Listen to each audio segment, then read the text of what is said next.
Fala aí pessoal, meu nome é Rodolfo, eu sou médico ortopedista com especialização na área do quadril, e esse é um vídeo sobre Morel-Lavallée. Morel-Lavallée, enfim, esse nome francês diferente, o que que é, tá? É uma lesão rara, não é comum, tá? Mas tem acontecido com uma certa frequência ultimamente, tá? O pessoal tem diagnosticado mais, é uma lesão bem difícil de tratar, então eu queria dar uma explicada geral para vocês aqui, como é que geralmente a gente diagnostica, como é que a gente suspeita, quais são os principais tratamentos, tá? Então segue até o final para ver mais ou menos como é que faz esse tratamento, beleza?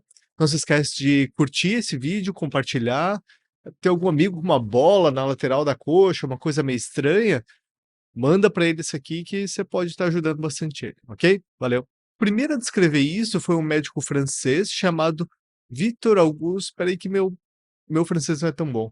Victor Auguste François Morel-Lavallée, acho que é assim, tá?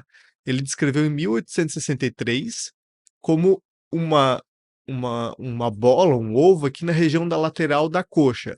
Esse é o clássico do Morel-Lavallée, apesar de estar descrito em outros locais, como joelho, perna, abdômen, às vezes até na coluna pode acontecer, o mais clássico é na região lateral do quadril, bem nesse ossinho que a gente tem aqui do lado aqui, que é o trocânter maior.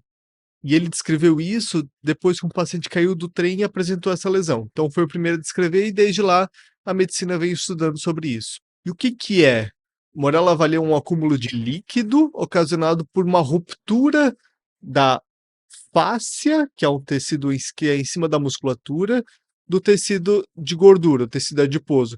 Então, esse atrito, o paciente caiu do trem, tem um trauma, que faz um desenluvamento, que a gente chama, que é uma raspagem de um sobre o outro, faz esse atrito e forma uma coleção de líquido ali. Eu tenho uma fotinho que explica um pouquinho melhor isso para vocês.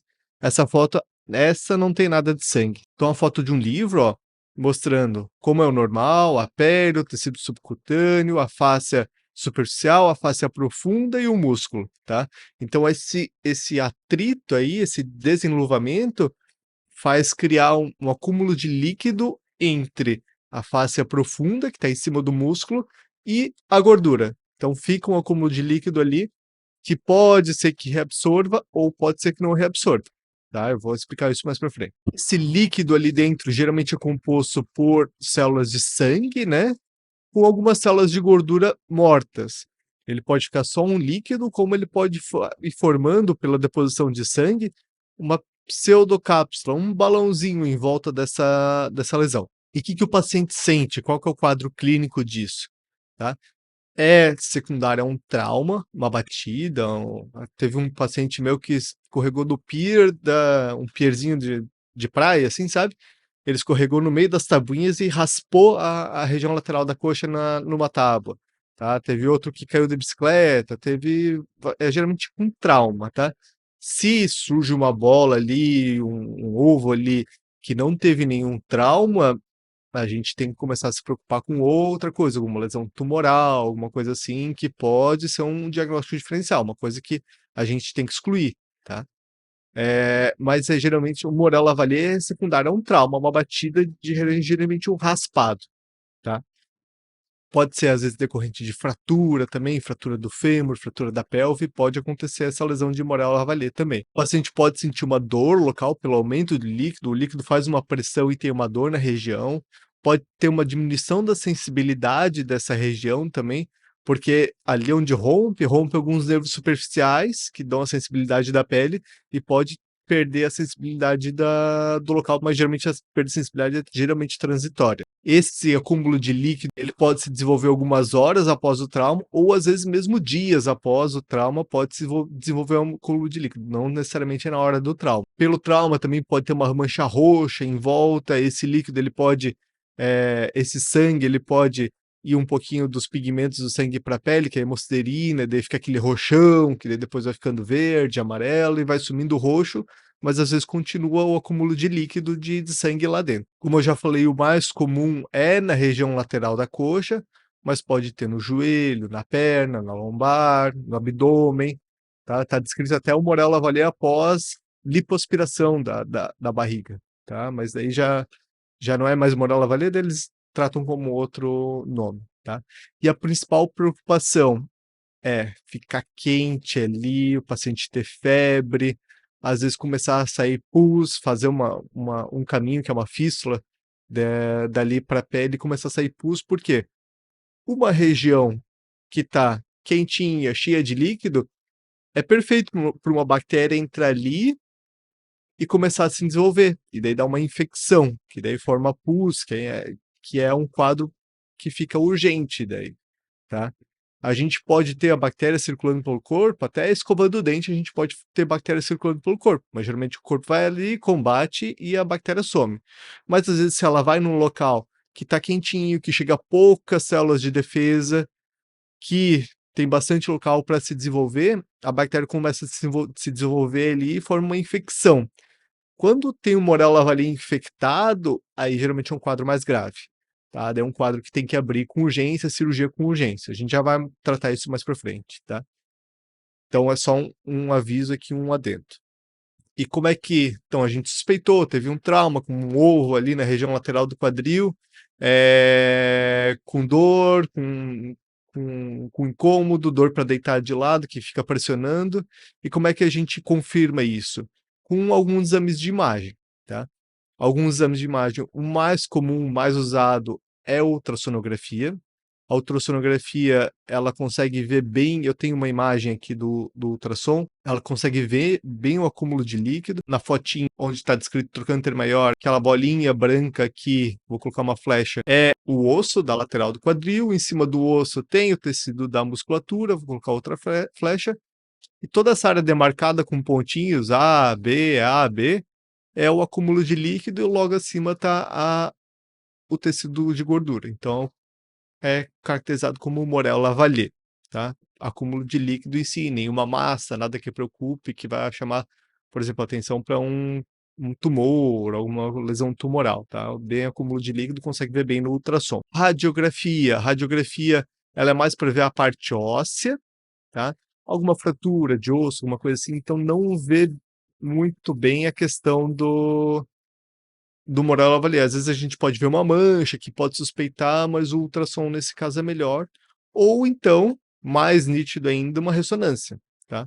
A ressonância, ela pode ver bem essa lesão do Morel Lavalier, pode ver o acúmulo de líquido, se tem algum septo no meio dessa lesão, pode ver se tem aquela pseudocápsula que eu falei, que é o balãozinho que forma em volta, que fica fazendo com que o líquido não reabsorva. E um diagnóstico bem fácil para lesões tumorais ou não. A tomografia é um exame que pode ver bem também o Morel Lavalier, ou esse acúmulo de líquido. Ela vai ser mais usada, para a gente ter uma fratura de pé, alguma coisa assim, faz a tomografia e já vê que tem um Morel Lavalier associado. Mas geralmente o exame de preferência é ou ressonância ou ultrassom.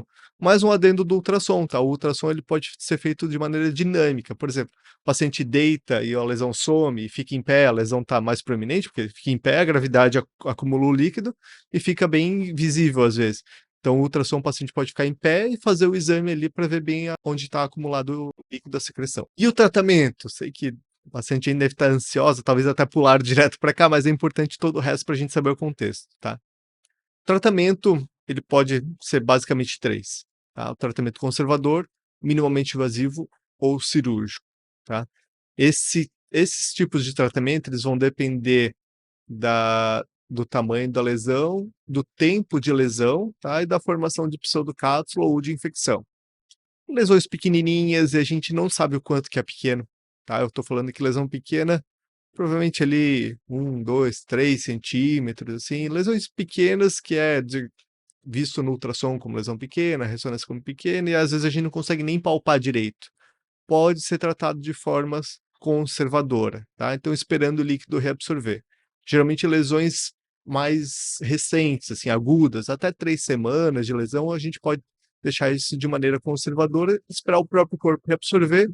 E como é que a gente ajuda ele? Fazendo maneiras compressivas ali, usando um short que aperte, o uso de faixa, ou coisa para fazer compressão, para evitar que fique acumulando mais e mais líquido. Dormir sobre a lesão, às vezes é um pouco incômodo, mas também pode ajudar a também fazer a compressão ali. Tratamento minimamente invasivo, como é que é feito? É feito aspirações, tá? Então, com uma agulha, vai na lesão, e aspira, pode ser guiado por ultrassom ou mesmo a gente vê a bola ali, o líquido, e aspira diretamente. Pode ser feito também em lesões agudas, até 3 semanas, lesões um pouquinho maiores, tá? Que não estejam infectadas também. Pode ser feito uma aspiração ou múltiplas aspirações, e quando depois que aspira, pode ser injetado algum líquido ali para fazer uma irritação mesmo e fazer com que cicatrize melhor. Então, injetado o álcool, álcool absoluto, ou então alguns antibióticos que promovam a irritação ali, como tem vários antibióticos, daí é de acordo com cada médico, tá? E juntamente com isso a compressão associada, então aspirou e comprime para evitar que fique formando cada vez mais líquido. E o cirúrgico, corte aberto, abrir ali para lavar quando é que é feito? Para lesões grandes, para lesões que já tem a pseudocápsula, então geralmente lesões crônicas, mais de 3 meses, às vezes já forma esse balão em volta dessa pseudocápsula. Então você vai lá, funciona, ele não consegue colabar porque tem um balãozinho em volta ali. Então, para essas lesões com pseudocápsula, o melhor tratamento é o cirúrgico. Lesões infectadas tem que abrir, daí não adianta. Infecção ali, a gente tem que abrir, lavar e tirar toda a infecção, porque essa infecção corre risco de vida para o paciente. Então, como é que é feito? É um corte, dependendo do tamanho da lesão, é o tamanho do corte. Lesões que tenham septos no meio também é melhor, mais indicado o tratamento cirúrgico, em que é aberto, dissecado aquela pseudocápsula, todo o balão, é feito essa retirada desse balãozinho, se ele já está feito, se ele não está feito, é só realizado o debridamento, esfregado bem ali para fazer que o tecido fique mais friável, fique mais propenso a cicatrizar de volta, pode ser até feito uns pontinhos da gordura na fáscia para aproximar isso. Aí eu tenho uma imagem, essa já tem é uma peça cirúrgica, tá? Então quem for mais sensível, pule aí uns 30 segundos. Ó, então na pontinha da pinça tá todo esse balãozinho, essa pseudocápsula que foi retirada do paciente, tá? Então imagine, aquilo ali vai aspirar, ele vai cada vez voltar mais. E é geralmente também inserido um dreno, tá? Então lava tudo, tira a pseudocápsula, pode até colocar álcool também, ou ali os antibióticos para estimular a colapsar de novo, a colar de novo. E eu geralmente coloco um dreninho. Um dreno pode ficar 1, 2, 7 dias, dependendo do tamanho da lesão, do quanto que ela era crônica ou não. E esse dreno ele vai ajudar a manter as estruturas colapsadas e, junto com isso, alguma compressão por fora também. Então, um short compressivo. Existem aquelas bermudas modeladoras de cirurgia plástica, que também dá para usar e fazer compressão no local. O dreno é tirado ali e, mesmo fazendo tudo isso, ainda existe uma chance de recorrência, de voltar a fazer uma, uma nova, um novo acúmulo de líquido. Então, não é uma lesão fácil de se tratar. Às vezes você precisa estar meio perto do centro médico, porque muitas vezes eu já fiz a cirurgia e uma semana depois voltou a acumular líquido, eu fui lá, aspirei. Aí, na sua outra semana tinha mais um pouquinho de líquido, fui aspirando. E fui acompanhando o paciente semana a semana até ficar sem nada de líquido. Então, às vezes, precisa ter um acompanhamento mais de perto. Então, precisa ter um centro médico mais próximo para fazer o ideal para fazer esse tratamento. Claro, existe maneira de operar paciente mais de longe? Existe, que daí a gente deixa com dreno um pouquinho mais de tempo, mas é sempre um risco de uma porta de entrada fazer uma infecção lá. Então, não é um tratamento fácil, ele tem uma alta recorrência, risco de infecção, principalmente não operando, deixando lá, é grande, tá? O risco de uma bactéria entrar ali e infectar, daí para uma cirurgia de urgência. Então, é uma cirurgia que é uma lesão que é rara, ainda bem, a gente consegue ter um bom tratamento dela, mas às vezes tem que ter um pouco de paciência. E algumas lesões mais graves, mas eu acho que o paciente geralmente vai estar internado no hospital. Um trauma mais grave, que às vezes tem fratura associada, às vezes faz lesões de pele que precise retirar a pele, fazer retalhos para cobertura, mas aí são lesões mais graves já geralmente associadas ao hospital. Beleza, pessoal? Ficou sabendo de alguém que tem uma lesão dessa, um ovo na lateral da coxa, encaminha para ela, tá? Me segue aqui no canal, bate o sininho, curte e compartilha. Valeu!